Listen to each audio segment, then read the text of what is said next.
এরপরে আসে সালাতের কথা, তারপরে আছে আপনার যাকাতের কথা। নিসাব পরিমাণ সম্পত্তি হয়ে গেলেই যাকাত দিতে হবে। এটা নফল কিছু নয়, ফরজ জিনিস। যদি আপনি সামর্থ্যবানদের যাকাতগুলো কালেক্ট করতে পারতেন, কেউ যদি পারত, দেখতেন এই যাকাতের অর্থগুলো দিয়ে এত এত মানে বিগ বিগ প্রজেক্ট করা যেত যেটা আপনি কল্পনা করতে পারবেন। এটা কিন্তু নফল কিছু নয়, দিতেই হবে বাধ্যতামূলক। যাকাত আল্লাহ পাক এই জন্য ফরজ করেছেন যাতে করে সমাজের মধ্যে ধনী এবং গরিবের সাম্য বজায় থাকে। এটা গরিবের হক।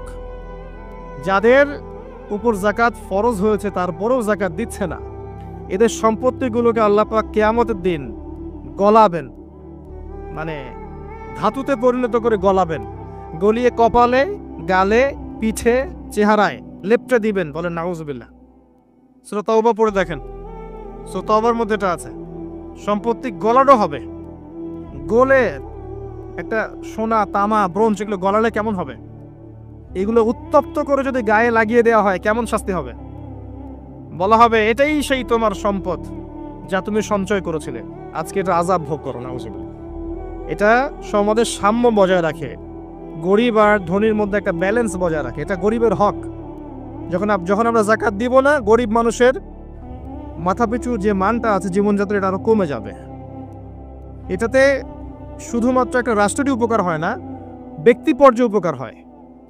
যখন ব্যক্তি পর্যায়ে যাকাত চলে যাবে সবার হাতে হাতে, দেখবেন আজকে যে খেতে পারছে না সে কালকে দুবেলা খেতে পারবে ইনশাআল্লাহ। আর অনেক মুসলিম আছি আমরা যারা সালাত পড়ি, যাকাত দেই না, আছি না? যাকাতকে আমরা ফরজই মনে করি না। যদি বলা হয় ইসলামের 5টা পিলার বলেন, বলবে কালিমা, নামাজ, রোজা, হজ, যাকাত। যাকাত সবচেয়ে শেষে, তাই না? যাকাতকে পাঠাইছে সবচেয়ে শেষে, অথচ আল্লাহ বলেছেন কালিমা, তারপরে সালাত, তারপরে যাকাত, তারপরে সাওম, তারপরে হজ।